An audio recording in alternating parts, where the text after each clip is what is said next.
ముంబై నటి కాదంబరికి అండగా నిలబడ్డాయి రాష్ట్ర మహిళా సంఘాలు. ఈ కేసులో జ్యుడిషియల్ ఎంక్వైరీ వేయాలని డిమాండ్ చేశారు. అప్పుడు ఈ కేసులో ఎవరెవరున్నారో అనేది బయటపడుతుందని తెలిపారు. రాష్ట్రంలో చాలా సమస్యలు ఉన్నాయని వాటిని పరిష్కరించాల్సిన బాధ్యత రాష్ట్ర ప్రభుత్వంపై ఉందని తెలిపారు. నటికి న్యాయం చేయాలని కోరారు మహిళా సంఘాల సభ్యులు.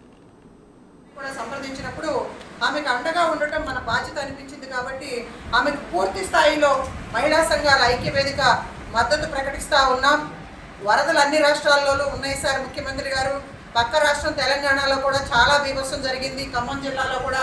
అలా అని చెప్పి అక్కడ ముఖ్యమంత్రి రేవంత్ రెడ్డి గారు ఇదే జాతీయ పార్టీకి ప్రాంతీయ పార్టీకి ఉన్నటువంటి తేడా, అక్కడ మంత్రుల కమిటీని ఏర్పాటు చేసి అన్ని చర్యలు కూడా తీసుకుంటా ఉన్నారు. ముఖ్యమంత్రి గారు కేవలం దాని మీదే పెట్టి కూర్చోలేదు, అన్ని జాగ్రత్తలు చేస్తూ ఉన్నారు. కేంద్ర ప్రభుత్వానికి నివేదిక కూడా ఇవ్వడం జరిగింది, కేంద్ర ప్రభుత్వాన్ని డిమాండ్ చేయడం జరిగింది. ఇక్కడ కేవలం మరి ముఖ్యమంత్రి చంద్రబాబు నాయుడు గారు 75 ఏళ్ల వయసు అయినా తిరుగుతూ ఉంటే మేమందరం కూడా స్వాగతిస్తూ ఉన్నాం, అభినందిస్తూ ఉన్నాం, ధన్యవాదాలు తెలియజేస్తూ ఉన్నాం.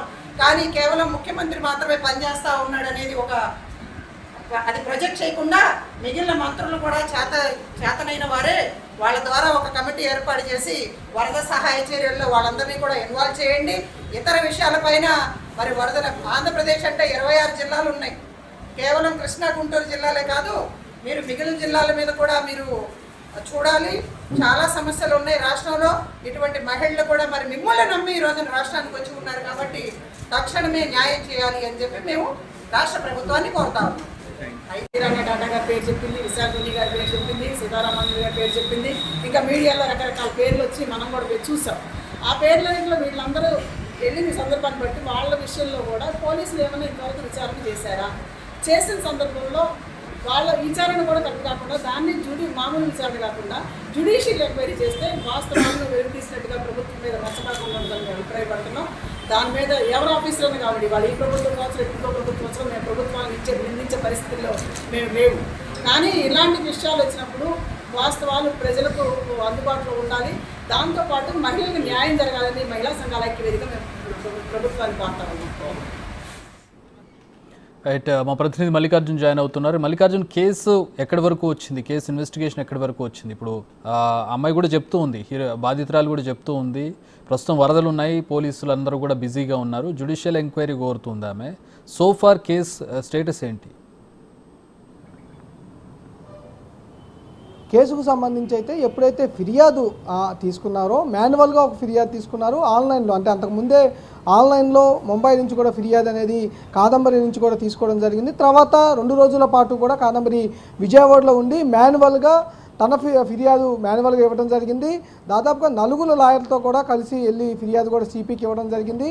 ఆమె దగ్గర నుంచి కూడా 10 గంటల సేపు పూర్తిగా కూడా ఆమె దగ్గర నుంచి డేటా అనేది తీసుకోవడం జరిగింది. విచారణ అనేది స్టేట్మెంట్ అనేది రికార్డ్ చేయడం జరిగింది. దాంతోపాటు ఆమె తండ్రి ఇద్దరి దగ్గర నుంచి కూడా స్టేట్మెంట్స్ అనేది రికార్డు చేయడం జరిగింది. ప్రధానంగా ఏదైతే ఆరోపణలు వినిపిస్తూ ఉన్నాయో ఆ ఆరోపణలపైన కూడా పోలీసులు విచారణ అయితే వేగవంతంగా కొనసాగిస్తున్న పరిస్థితి కనిపించింది. కానీ ఈ లోపల వరదలు అనేవి రావడం మూలంగా పూర్తిగా రాష్ట్ర యంత్రాంగం కానీ పోలీస్ యంత్రాంగం కానీ పూర్తిగా కూడా వరదల్లో నిమగ్నమైపోయిన పరిస్థితి కూడా కనిపించింది. ఐఏఎస్లు మొత్తం కూడా ఐపీఎస్లు ఐఏఎస్లు మొత్తం పూర్తి స్థాయిలో కూడా ఇక్కడ పనిచేస్తున్న పరిస్థితి కూడా కనిపించింది. పక్క జిల్లాల నుంచి కూడా ఐపీఎస్ అధికారులను ఎస్పీలను కూడా ఇక్కడికే వరద సహాయ ప్రాంతాల్లో కూడా నియమిస్తూ ఉన్నారు.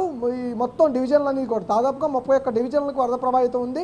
అన్ని డివిజన్లకు కూడా ఐఏఎస్ అధికారులు, ఒక డివిజన్కు ఐఏఎస్ ఐపీఎస్ అధికారులతో నియామకం చేసి మరీ ఇన్ఛార్జీలుగా నియమించి మరీ వరద సహాయక చర్యలు అయితే కొనసాగిస్తూ ఉన్నారు. ఈ నేపథ్యంలోనే జత్వాని వాళ్ళ మహిళా సంఘాలతో కూడిన ప్రెస్ మీట్ అయితే నిర్వహించడం జరిగింది. ఆమెకు సంబంధించి కేసు అనేది జ్యుడిషియల్ ఎంక్వైరీ వేయాలని కూడా ఆమె డిమాండ్ చేస్తూ ఉంది.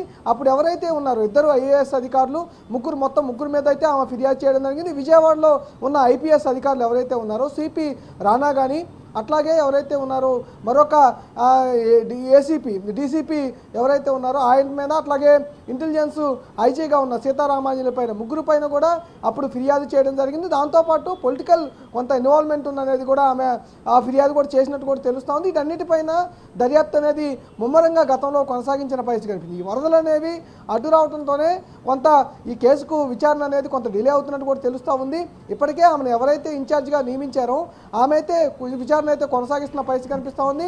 మెయిన్గా అసలు వాళ్ళ టేక్అవుట్స్ ఎక్కువగా కూడా సాంకేతిక పరిజ్ఞానాన్ని ఉపయోగిస్తున్న పరిస్థితి కూడా కనిపిస్తూ ఉంది.